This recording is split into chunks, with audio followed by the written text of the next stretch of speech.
एक छोटे से गांव में रामू नाम का एक किसान रहता था। वह बहुत गरीब था, लेकिन दिल से बेहद ईमानदार और मेहनती था।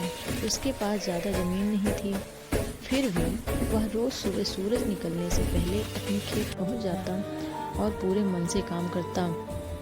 उस साल बारिश बहुत कम हुई, खेत की मिट्टी सूखने लगी और फसल मुरझाने लगी। रामू परेशान जरूर था, लेकिन उसने शिकायत नहीं की। वह हर दिन मिट्टी को हाथ से छू कर कहता, धरती माँ, मैंने हमेशा तुम्हारी इज्जत की है। मुझे भरोसा है तुम मुझे कभी निराश नहीं करोगी। इसी गांव में एक अमीर सेठ भी रहता था। वह बहुत लालची था और गरीब किसानों की मजबूरी का फायदा उठाता था।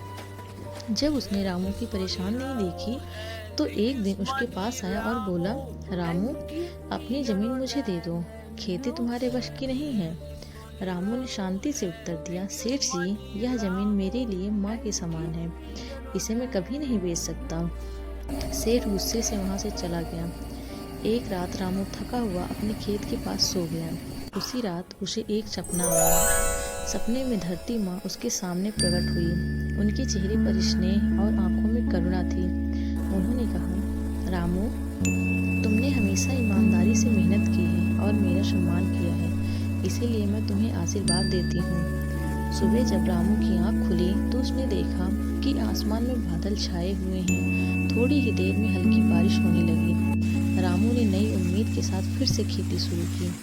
वह पानी का सही इस्तेमाल करने लगा और पूरी लगन से काम करने लगा। धीरे धीरे उसका खेत हरा भरा होने लगा। जहाँ पहले सूखी मिट्टी थी, अब वहाँ लहलहाती फसल दिखाई देने लगी। गांव के लोग हैरान थे। कुछ समय बाद रामू की फसल पूरे गांव में सबसे अच्छी हो गई। एक रात सेठ चोरी छिपे रामू की फसल काटने आया, लेकिन गांव वालों ने उसे पकड़ लिया। सबके सामने उसे बहुत शर्मिंदगी हुई। उसे अपनी गलती का एहसास हो गया। रामू की मेहनत रंग लाई। उसकी फसल अच्छे दामों में बिकी। जो पैसा उसे मिला, उससे उसने न केवल अपना घर बनवाया, बल्कि गांव के गरीब बच्चों की पढ़ाई और ज़रूरतमंदों की मदद भी की। पूरा गांव खुशहाल हो गया। रामू आज भी उसी सादगी और ईमानदारी से अपनी खेती करता रहा। सीख: जो इंसान ईमानदारी और मेहनत के साथ धरती का सम्मान करता है, धरती भी उसे कभी खाली हाथ नहीं लौटाती। धन्यवाद। चैनल को लाइक करें, सब्सक्राइब करें और एक कमेंट करें। Thank you.